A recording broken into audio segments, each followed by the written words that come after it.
రాష్ట్రాలు ఎట్టున్నాయి? బాగానే ఉన్నా. ఆయన వచ్చినాక బాగానే గెలిచినారు, బాగానే ఉండదు, లక్షలంగా డబ్బు ఇస్తున్నారు, తింటున్నారు. ఇప్పటికేమో తిమ్మితిగానే ఉండదు పేడాలు. ఇంకా నాయన కానీ మళ్ళీ కానీ గెలిస్తే ఇంకా బాగుపడిపోతారు. మరి ఈయనంటేనే రాష్ట్రం అడక్క తినాల్సి వస్తుందని అంటారు వాళ్ళు, రైతులు అంటారు. మన బోటోళ్ళు ఏమన్నదంటే ఏ మహారాజుగా మన లక్షలంగా చేస్తాడని మనం అనుకుంటాం. అంతే కదా మనకు కావాల్సింది. మరి లక్షణంగా చేస్తున్నాడు, లక్షలంగానే ఉండదు. ఇప్పుడు ఏమో అన్నిటికీ బాగానే చేస్తాడు, ఏ భేదం లేకుండా, పార్టీ ఫీలింగ్ లేకుండా బాగా చేస్తాడు. బిడ్డకి వేసి, తల్లికి వేసి, ముసలి దానికి వేసి, ముసలికి అందరికి వేస్తాడు. ఇన్ని చేస్తున్నాడే, ఇన్ని చేస్తున్నా రౌడీ గోండాలని పేర్లు పెడుతున్నారు ఆయనకి. మరి పెడతారు కోబట్టిన వాళ్ళు చేస్తాం. మరి ఇప్పుడు ఇట్ట పెట్టడం వల్ల బయట జనాలందరూ మరి ఆయన్ని అట్టే అనుకుంటారు కదా, చెడ్డోళ్ళు అనుకుంటారు కదా, అనుకుంటారు నాయన. ఇప్పుడు ప్రపంచం ఏమన్నదంటే బాగా ముదిరిపోవడం వస్తూ ఉంటారు. మన బోటోళ్ళు అన్నీ ఉప్పు తిన్నవాళ్ళు మనమే లైన్లో ఉంటాము. వాళ్ళకేం మహారాజులకి చెప్పు, వాళ్ళు ఏదేదని మాట్లాడతారు. మనం సుఖపడేది మనం చూసుకోవాలి. నిజమాబదమ్మా, మనకి ఎవరు పెడుతున్నారా భోజనం? వాళ్ళతో గత ప్రభుత్వం పెట్టిందా, ఈ ప్రభుత్వం పెడితేనే బాగానే జరుగుతుంది. ఫస్ట్గా బాగుంది. మా బొట్టాలు కళ్ళు ఎక్కించుకుంటావా జగన్ గారిని? ఎక్కించుకోమా మేమా? ఎక్కించుకుంటాం. అదే ఇప్పుడు కూడా నారేతల నుంచి అనుకుంటూ వస్తాం. అదే అనుకుంటున్నారా గెలిపించుకుందామని? మా జగనే మనకే గెలిస్తే మనదా ఇల్లు కొంప అనేది ఇస్తారు, మనకు కొంప పాడు కట్టిస్తాడు కదా అని చెప్తాం మేము అనుకుంటున్నాం నాయన. ఇంకా దేవుడు పెట్టినట్టు అంతే కదా సారా. నా పేరు విజయలక్ష్మి. విజయలక్ష్మి గారు, జగన్ గారి గవర్నమెంట్ వచ్చిన తర్వాత ఎలా చేస్తున్నారు? మీ గ్రామంలో ఎలా ఉంది? మా గ్రామంలో అయితే ఇప్పటి వరకు బాగానే ఉంది. పిల్లలకి డబ్బులు అవి పడుతున్నాయి, అమ్మఒడి. మామూలుగా వాలంటీర్లు వాళ్ళు వచ్చి పింఛన్ ఇస్తున్నారు పెద్దవాళ్ళకి. వీళ్ళకి వచ్చేసి 18 సంవత్సరాల వాళ్ళకి డబ్బులు అవి పడతా ఉన్నాయి. రైతు భరోసా అన్నీ బాగానే చేస్తారు. వాలంటీర్లు ఇంటికి వచ్చి ఇవ్వడం అనేది అసలు ఈ కాన్సెప్ట్ ఎలా అనిపిస్తుంది మీకు? ముఖ్యంగా వాలంటీర్లు ఇంటికి వచ్చి ఇట్లా ఇస్తే సోమరిపోతులు అవుతున్నారని, ఇన్ఫర్మేషన్ లీక్ అయ్యి ఇంట్లో సమస్యలు వస్తున్నాయని, ఇట్లా కిడ్నాప్లు అవుతున్నాయని అపోజిషన్ వాళ్ళు అంటున్నారు. మీ గ్రామంలో ఎప్పుడైనా? మా గ్రామంలో అట్లా ఏం జరగలేదు. వాళ్ళే స్వయంగా వచ్చి వీళ్ళకి శ్రమ లేకుండా వాళ్ళే ఇచ్చిపోతున్నారు.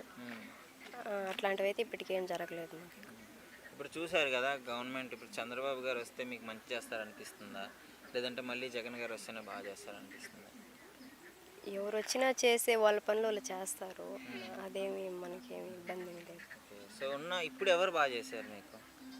ఇప్పుడు అంటే కంపేర్ చేసుకుంటే నాకు తెలిసి మామూలుగా ఇప్పుడు ఈయన బాగానే చేస్తున్నారు. అన్న, జగన్ గారు గెలిచిన తర్వాత ఈ గ్రామంలో ఏ విధంగా చేస్తున్నారు? కార్యక్రమాలు ఎలా ఉన్నాయి? అభివృద్ధి కార్యక్రమం మనకు అమ్మఒడి ఇస్తున్నారు, రైతు భరోసా డబ్బులు పడ్డాయి, ఇబ్బంది ఏమి లేదు. కరువు డబ్బులు పడ్డాయి.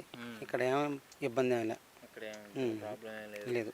మీకు మంచిగా బాగానే ఉంది.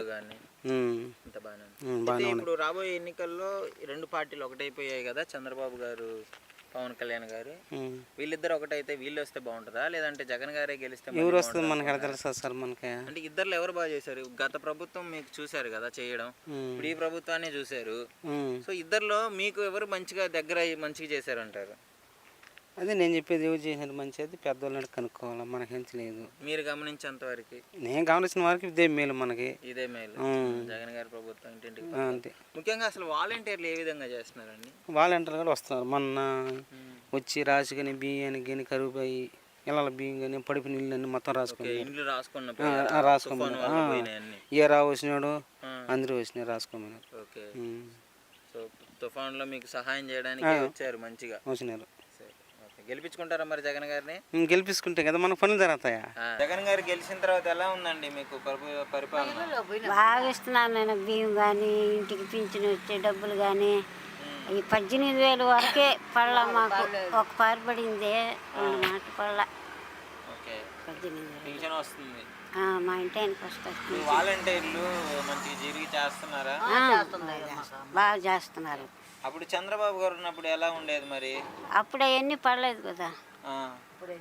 ఆయన ఏమన్నాడు, నేను కూడా బాగా చేశాను, పేదలందరినీ డెవలప్ చేశాను ఆయన చెప్తున్నాడు కదా. మరి అదే అప్పుడంతా ఇంటికి వచ్చేట్టుగా నేను ఇంటికి వచ్చేటట్టు పెట్టాడు మొత్తం మీకు. మరి అంటే వెళ్ళి తెచ్చుకోగలరా మరి ఈ టైంలో? పోలేం కదా. అందుకని మాకు ఇళ్ళకే పెట్టున్నారు కదా. ఓకే, సో నచ్చింది మీకు. మరి ఆయన ఏమంటున్నాడు అంటే ఈ పద్ధతి తీసేయాలని అని అంటున్నాడు. ఆ పద్ధతి బాబు గారు ఇట్లా తీసేయాలి, ఇంటికి వచ్చి ఇవ్వడం కరెక్ట్ కాదని అని అంటున్నాడు. మా లాంటి వాళ్ళు ఏడపోగలుగుతాం. మరి మీకు న్యాయం చేశాడా జగన్ గారు రాగానే? చేసినారు, గెలిపించుకున్నారు కదా, మంచిగా చేశాడా? ఓకే, మరి రాబోయే ఎన్నికల్లో గెలిపిస్తారా? వేస్తాం, ఆయనకే వేస్తాము. ఆయనకే వేస్తారు. సరే, థ్యాంక్ యూ అండి. అదే అమ్మ సార్, ఎలా ఉంది జగన్ గారి ప్రభుత్వం? బాగానే ఉంది సార్. గత ప్రభుత్వంలో పోల్చుకుంటే ఇప్పుడు ఎలా ఉంది మరి? బాగుంది. మా లాంటి వాళ్ళం బాగలేని వాళ్ళం ఆరోగ్యం బాగా పని చేసుకోలేము. ఆ పింఛన్ డబ్బులు ఇంటికి వచ్చేస్తున్నారు. ఆ బియ్యం 5 కేజీలు వస్తాయి, 5 కేజీలు ఇళ్ళకి వచ్చేస్తున్నారు. నాకు మాత్రం సదుపాయం అది, నా కళ్ళు లేవు కాబట్టి, నేను పోలేను కాబట్టి ఇంటికి తెచ్చిస్తున్నారు. అది మంచి పని. ఇంటికి తెచ్చి ఇవ్వడం, పథకాలు ఇవ్వడం, ప్రజల్ని చెడగొడుతున్నాడు జగన్ అని అంటున్నాడు. ఏమిలే, పనికి పోయే వాళ్ళకి కూడా సౌకర్యం ఇది. పొద్దునే వచ్చి ఇచ్చేస్తున్నారు, పనికి పోయే వాళ్ళు పోతున్నారు. మా లాంటి వాళ్ళు మీలాంటి వాళ్ళు ఇంటికి వచ్చి ఇవ్వడం వల్ల మీకు ఉపయోగం. అవును.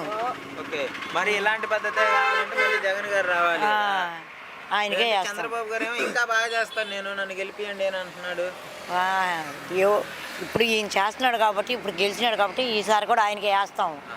అది మరి గతంలో ఆయన గెలిచాడు, 14 సంవత్సరాలు చేశాడు మీకు. మరి అప్పుడు ఎలా చేశాడు ఆయన? ఇట్ట లేదు కదా, అక్కడ పోయి తెచ్చుకునేటట్టుగా ఉంది. ఇప్పుడు ఎలా ఉండేది మరి వెళ్ళి తెచ్చుకునేటప్పుడు? అప్పుడు ఎవరో బాగున్నాము, పోయి తెచ్చుకోగలుగుతున్నాము. ఇప్పుడు ఈ ప్రభుత్వం వచ్చినప్పటి నుంచి ఆడికి పాలకుండా మాకు ఇళ్ళకి తెచ్చిస్తున్నారు. బాగుంది మీకు ఇప్పుడు. సరే సార్, పవన్ కళ్యాణ్ గారు తెలుసా? తెలుసు, ఎందుకు తెలియదు. ఇప్పుడు పవన్ కళ్యాణ్ గారు కూడా చంద్రబాబు గారికి సపోర్ట్ చేస్తున్నాడు. ఆయన గెలిపియండి, మంచి జరిగింది రాష్ట్రానికి అని. ఏమిలే, ఈయన ఏమో షట్ ఏం చేయలేదులే, మంచిగా చేశాడు. మా లాంటి ముసలి వాళ్ళకే మంచిగా చేశాడు. మీ పేరండి? నిర్మల. నిర్మల గారు, జగన్ గారి ప్రభుత్వం వచ్చిన తర్వాత ఇక్కడ ఎలా ఉంది? బాగానే ఉంది. మంచిగా చేస్తున్నాడా? ప్రభుత్వానికి సంబంధించి రావాల్సిన పథకాలు కానీ రావాల్సిన నిధులు కానీ మీకు చేస్తున్నారా? మంచిగా చేస్తున్నారు. ఓకే, పథకాలు పిల్లలకి అమ్మఒడి అని, ఇట్లా రైతులకి రైతు భరోసా అని, పిల్లకాయలు లేరులే నాకు, పెద్ద పిల్లకాయలు. ఓకే, సో ఇలాంటి పథకాలు వస్తున్నాయి అసలు మీకు? వస్తున్నాయి, రైతు పథకం వస్తుంది. రోడ్లు ఎలా ఉన్నాయి? ఈ రోడ్లు బాగానే ఉండాలి. రోడ్లు బాగానే ఉన్నాయి. ఇప్పుడు రాబోయే ఎన్నికల్లో మమ్మల్ని గెలిపించండి అంటే మమ్మల్ని గెలిపించండి అని పార్టీలు అంటున్నాయి కదా, సో మీకు ఎవరు సపోర్ట్, మీరు ఎవరికి సపోర్ట్ చేస్తారు? జగన్కే. జగన్ గారికేనా? సో ఎందుకని జగన్ గారే ముఖ్యంగా? జగన్ గారి అంటే ఇక్కడ వాళ్ళు నిలబడి ఉన్నారు, వాళ్ళు మనకు సహాయం పడతారని మా ఇక్కడ చేస్తున్నారు కాబట్టి, సమస్య అంటే చెప్పడం చేయడం బాగా చేస్తున్నారు కాబట్టి జగన్కి. జగన్ గారు అంటే ఇప్పుడు పవన్ కళ్యాణ్ గారు, చంద్రబాబు గారు కూడా ఇంకా బాగా చేస్తాను నేను, మంచిగా పథకాలు పెంచుతాము అని అన్నారు. మరి మీకు నమ్మకం ఉందా వాళ్ళు చేస్తారని? ఇప్పుడు ఏ నమ్మకం ఉందా?